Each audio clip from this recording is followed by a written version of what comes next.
Once a place for the dead, now a shelter to the living, Gaza cemeteries have become home to those unable to return back to their houses. This graveyard wasn't meant for the living, but today it's home to dozens of families who have nowhere else to go. Graveyards have become shelters not out of choice, but out of desperation. With rents soaring and no empty land left, Rami, a father of 12, displaced from Beit Hanun, could not find any other option than this graveyard in Khan Younis. This entire area is a graveyard. As you can see, this is a very large cemetery, over 120 acres. Most people set up their tents here. Those concrete sections are mass graves. To this day, many of the dead are still buried here. Many families were recently buried here.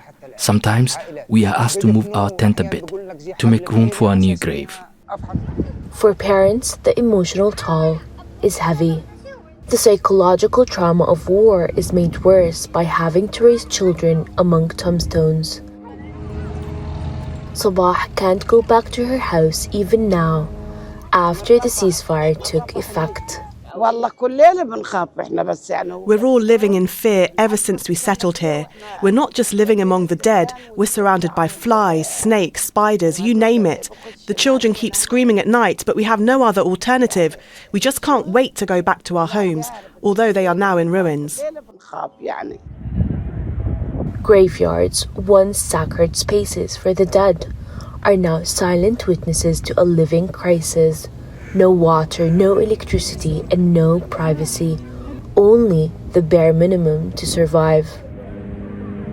In Gaza, even the land for the dead is now the only refuge for the living.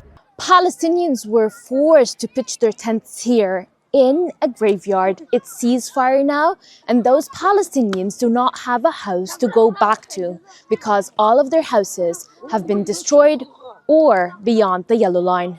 Hind, Khoudary, Jazeera, Khan Younis, Gaza, Palestine. Don't miss out and get the full picture. Subscribe to Al Jazeera for reliable news and expert insights. Like, share, stay ahead.